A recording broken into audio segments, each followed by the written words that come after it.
दोस्तों आप पहली क्लास में पढ़ ही चुके हैं कि तद्भव तत्सम क्या होते हैं।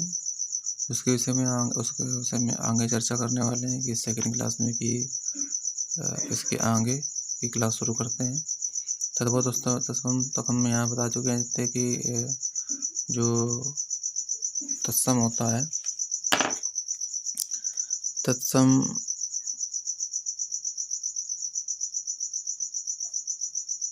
और तद्भव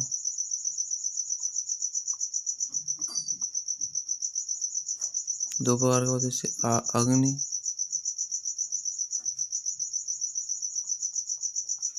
ऐसे इस प्रकार के जो शब्द आते हैं, अग्नि, आग, दुग्ध,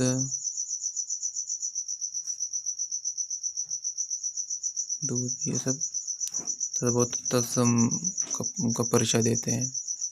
आप समझ लीजिए आसानी तरीके से, उसके बाद हम आगे बढ़ते हैं।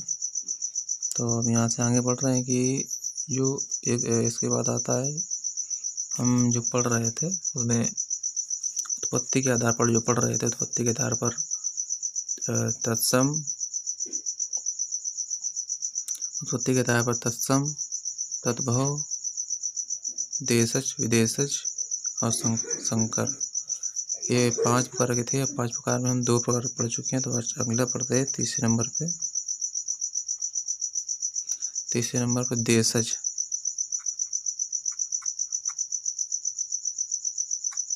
देशज का अर्थ हो गया कि आप अपनी भाषा में किसी वाक्य को प्रयुक्त किए गए या डेली यूज किए जाने वाले शब्द देसी समझ लीजिए। हिंदी भाषा में देसी शब्दों का प्रयोग।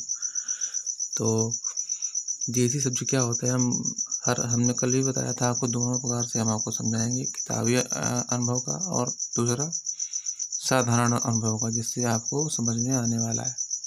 तो देशज शब्द स्थानीय बोलियों में हिंदी में प्रवेश पाने वाले शब्द हैं। ये शब्द परंपरागत चेतना से प्राप्त, इनकी सार्थकता ढूंढना कठिन है। वैसे कतिपय देशज शब्दों का स्रोत अब संस्कृत को ही माना जा रहा है। तो इसको आप समझ लेते हैं कि जैसे कि कोई भी देशज शब्द स्थानीय बोलियों में हिंदी बोली में प्रवेश पाता है। माना कि जैसे कि कोई दूसरा शब्द हो गया, जैसे कि आईना,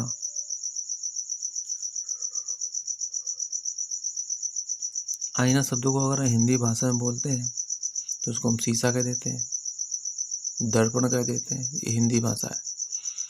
तो ये देशज शब्द है जो अपनी बोलचाल की भाषा में हम उसको क्या प्रयोग करते हैं, वो चीज़ सबसे सरल भाषा में है। और ये चीज़ संस्कृत और हिंदी मिला के लागू की जाती है। संस्कृत शब्दों को हिंदी में अनुवाद किया जाता है, उसके बाद जो सही उच्चारण निकलता है वो भी देशज ही कहलाता है। तो अगर इसकी हम एग्जाम्पल समझ लेते हैं, एग्जाम्पल क्या हुआ। तो जैसे कि हम गद्दा,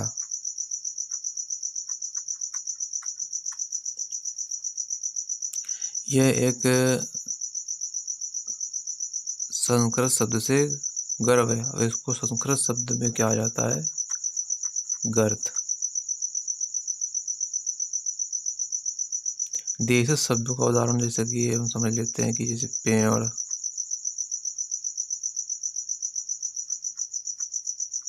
पेट,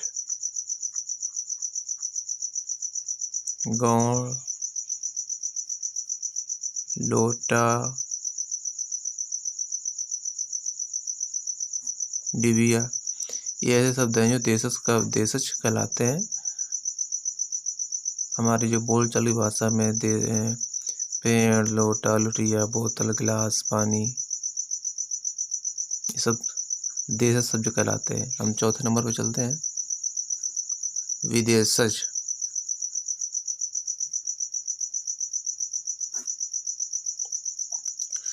विदेशज शब्द क्या होता है, विदेशज शब्द विदेश भाषा से हिंदी में आए हैं। अंग्रेजी, फारसी, पुर्तगाली, ऑस्ट्रेलिया लोग तो हम आए नहीं है, तो हम ऐसी भाषा का प्रयोग कर रहे हैं जैसे कि अंग्रेज आए, फारसी, पुर्तगाली आए। ऐसे जो लोग शासन कर चुके हैं इस देश में, उन आने के बाद जो हम भाषा ऑब्जर्वेशन करते हैं, परिवर्तन करते हैं, उसके आधार पर विदेशज और देशज की प्रवृत्ता बताई जा रही है। तो विदेशज शब्द क्या है? विदेशज शब्द ऐसी भाषा जो हिंदी में आए हैं, जैसे अंग्रेजी, फारसी, पुर्तगाली, ये सब जो विदेशी शब्द होते हैं उनका हिंदी में रूपांतरण या परिवर्तन कैसे होता है या किस तरीके किया जाता है, तो वो हम समझ लेते हैं। जैसे कि विदेशी भाषा जैसे हम समझ लेते हैं पहले फारसी, अरबी, अंग्रेजी,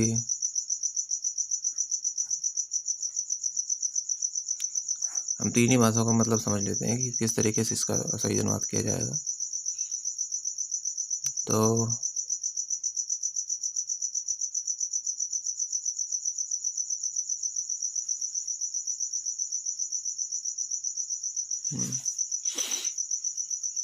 तो हम पहले समझ लेते हैं कि फारसी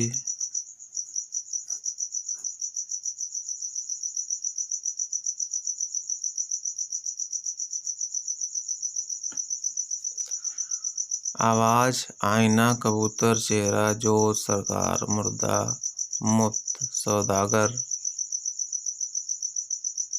ये शब्द है फारसी शब्द।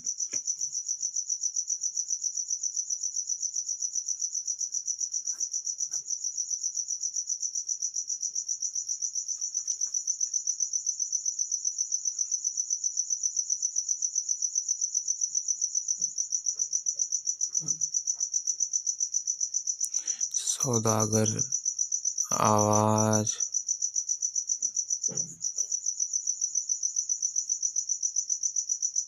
आईना, चेहरा, कबूतर,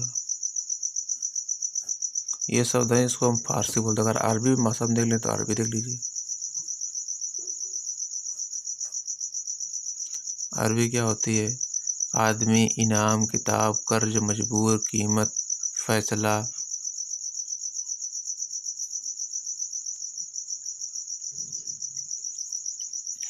तो आदमी,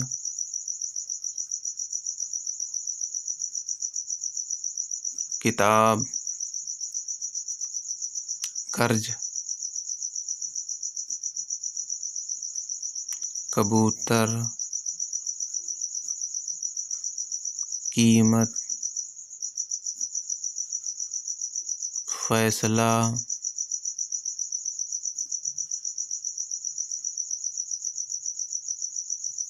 कुर्सी, सब विदेशी शब्द हैं। अंग्रेजी शब्द देख लीजिए।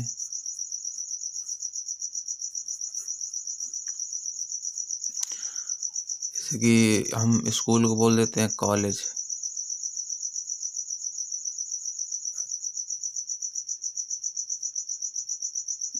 स्टेशन,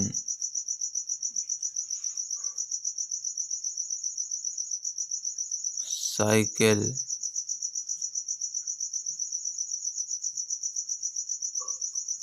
रेडियो, डॉक्टर, ये सब अंग्रेजी शब्दों का समूह है। प्रोफेसर,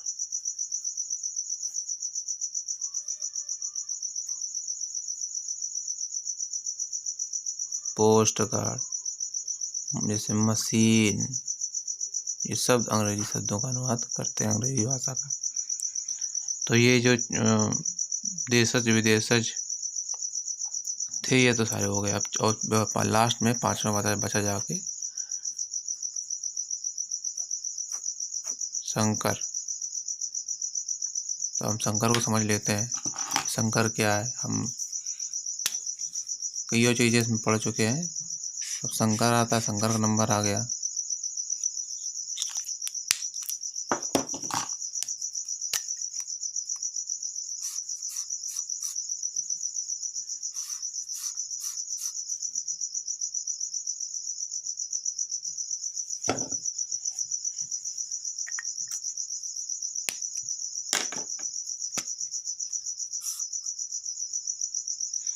अंग्रेजी, अरबी, फारसी, विदेशज, तद्भव, तत्सम, तद्भव, देशज, ये इतनी चीज़ें हम पढ़ चुके हैं। पढ़ने वाले हैं संकर। संकर को क्या कहते हैं? संकर वैसे शब्द जो विदेशी भाषा के शब्द तथा हिंदी शब्दों को मिलाकर के बने। संकर शब्द समझिए, साधारण भाषा में समझिए।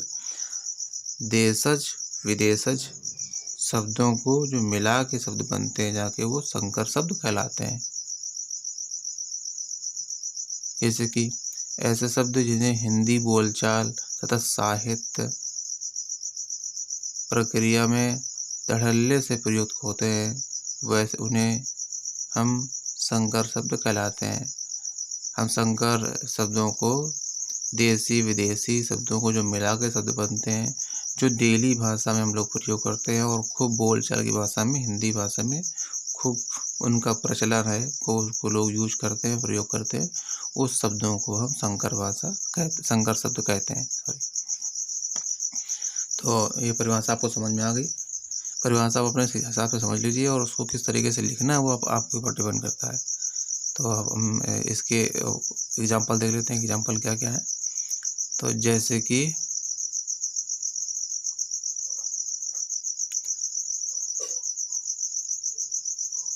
रेलगाड़ी, टिकट, घर, परीक्षा और बोर्ड।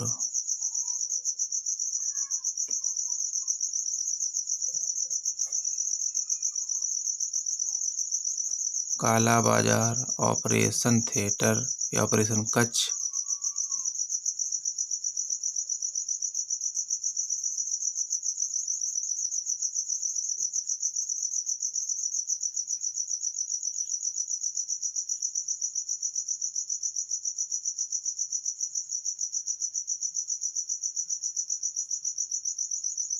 परीक्षा हॉल, लाठीचार्ज,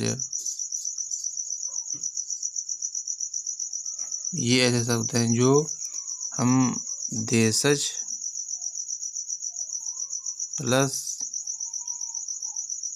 विदेशज शब्दों को मिला के शब्द बनते हैं, वो संकर कहलाते हैं और डेली भाषा में यूज किए जाते हैं।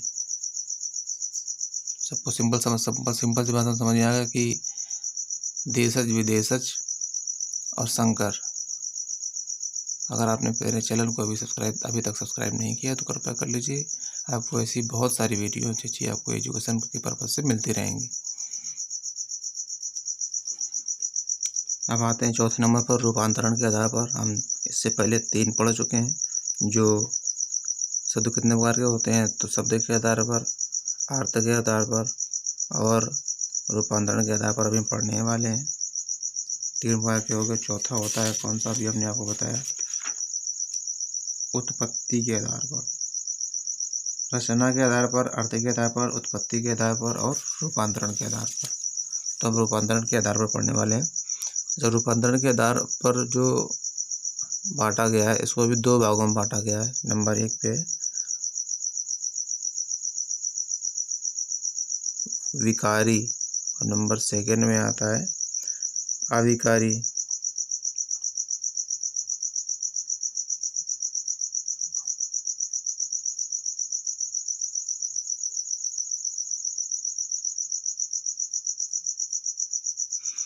रूपांतर के आधार पर भी शब्दों को 2 भागों में बांट दिया गया है। तो ये 2 भागों में बांट दिया गया। विकारी शब्द अब क्या होते हैं?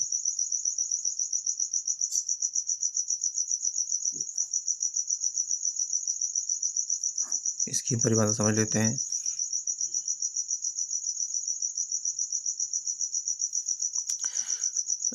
वे शब्द, ऐसे शब्द जो लिंग के आधार पर, समझ रहे हैं? विकारी शब्द वे शब्द या ऐसे शब्द जो लिंग के आधार पर अपना रूपांतरण कर लेते हैं। जैसे पुरुष, लिंग के आधार पर समझ रहे हैं, पुरुष वचन आदि के आधार पर अगर परिवर्तन कर लेते हैं, जैसे कि लड़का, अच्छा, वह, लड़का अच्छा, जैसे पुरुष हो गया तो लड़का होगा। तो ये अपने लिंग के आधार पर हम अपने वचन को अपने लिंग जो वे शब्द जो लिंग पुरुष वचन आदि के आधार पर परिवर्तन कर लेते हैं, वैसे शब्दों को हम विकारी शब्द कहते हैं। जैसे लड़का, अच्छा।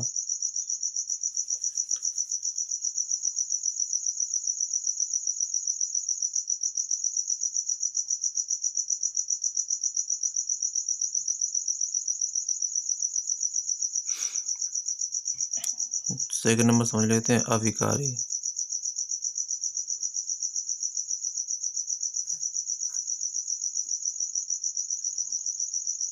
ये शब्द कभी भी अपना रूप नहीं बदलते, जैसे कि अवयव कहलाते हैं या अवयव या अविकारी कहलाते हैं। जैसे आज, यहाँ, वहाँ,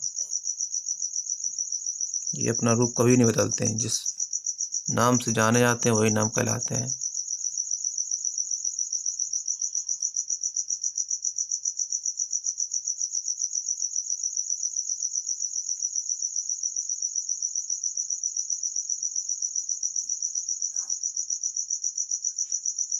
रूप न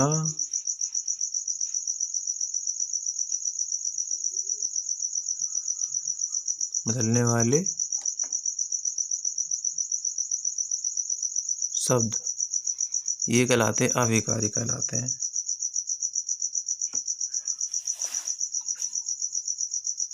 अब इसके आगे अभ्यास में चलते हैं जाके यहाँ से, कि अब शब्द के विषय में पूरा परिचित हम हो ही गए हैं। तब समझ लेते हैं कि शब्द में अर्थ का बोध कराने वाली शक्तियाँ कौन सी हैं। जैसे कि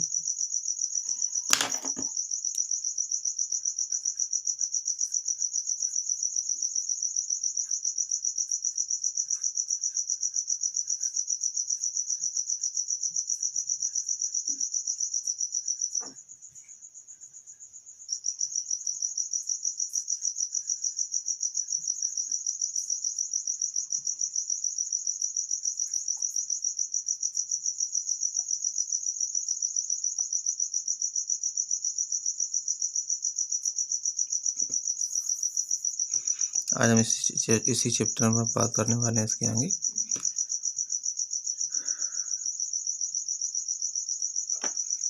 अब शब्द के आधार पर जो बोध कराती हैं उन शक्तियों को हम 3 भागों में बांटेंगे, या 3 भागों में बांटी जाती हैं, या 3 भागों में होती हैं। तो नंबर 1 पे आता है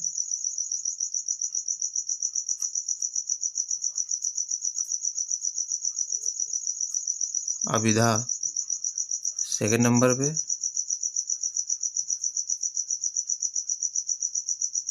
लक्षणा। तृतीय में आता है व्यंजन या व्यंजना। 3 भागों में परिवर्तन किया जाता है। शब्द के आधार पर बोध कराने वाली शक्तियाँ 3 प्रकार की होती हैं। अभिधा या अभिधा, अमिधा न कह देना, अब अभिधा।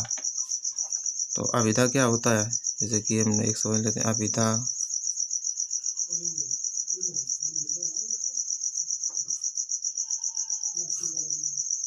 क्या कहलाते हैं? शब्द के समान अर्थों को बताने वाली शक्ति को हम अभिधा कहते हैं। समान शक्ति, शब्दों के समान अर्थ बताने, शब्द के समान अर्थ बताने वाली शक्ति को हम अभिधा कहते हैं।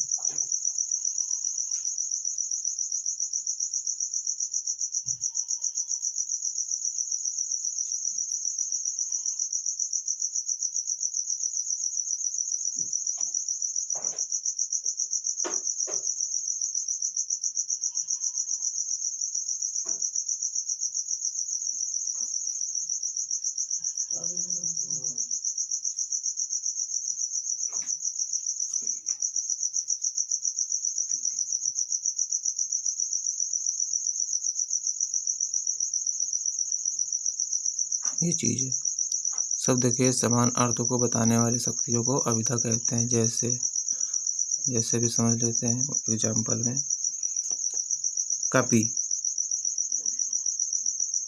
जो शब्द होता है, जैसे कि हमने अभी बताया आपको नीर, नीर का सीधा सा अर्थ क्या निकलता है? पानी। जैसे कि कपि, कपि का सीधा अर्थ क्या निकलता है जाकर, या कपि का सीधा अर्थ होता क्या है? बंदर।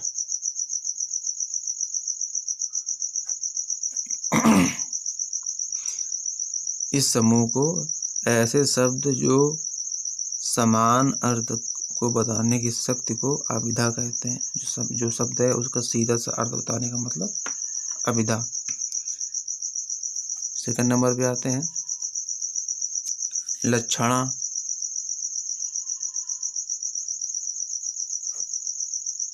लक्षणा किसे कहते हैं? जो शक्ति शब्दों के समान अर्थ को छोड़कर उससे संबंध किसी अन्य अर्थ का बोध कर रहा है, उसे हम लक्षणा कहते हैं। सीधा सा मतलब है, हम शब्द को अभिधा में समझ रहे थे कि शब्द के समान अर्थ को बताने वाले शब्द को हम अभिधा कहते हैं।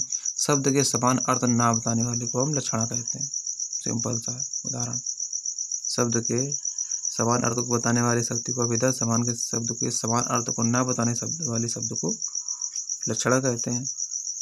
जैसे सागर पर नागर। इस सागर पर नागर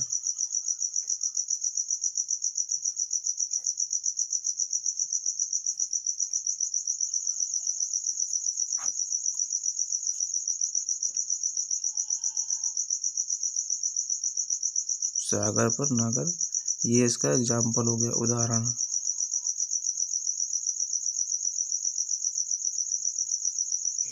हम तीसरे पे बात करते हैं व्यंजना। व्यंजना क्या आता है? जो शक्ति शब्द के समान और संबंधी अर्थ को छोड़कर विशेष अर्थ का बोध कराए, उसे व्यंजन कहते हैं। ये भी समझ लीजिए, जो शक्ति शब्द के समान और संबंधी अर्थ को छोड़कर विशेष अर्थ का बोध कराए, उसे हम व्यंजना कहते हैं। जैसे कि कोई भी शब्द है, समान शब्द के समान अर्थ या संबंधी को उसे अर्थ छोड़कर भी दूसरे का बोध कराए। जैसे कि हम समझ लेते हैं कि दिनकर, ये एक समान शब्द है।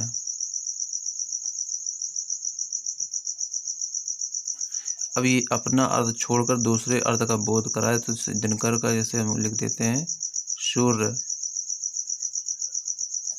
तो ये अपना अर्थ छोड़ के दूसरे अर्थ का जो बोध कराती है, उसे हम व्यंजना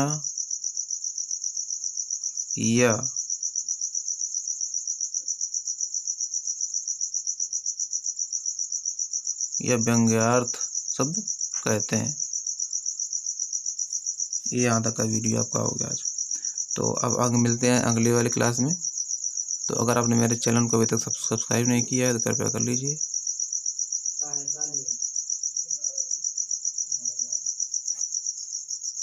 लाइक शेयर करना बिल्कुल न भूलें।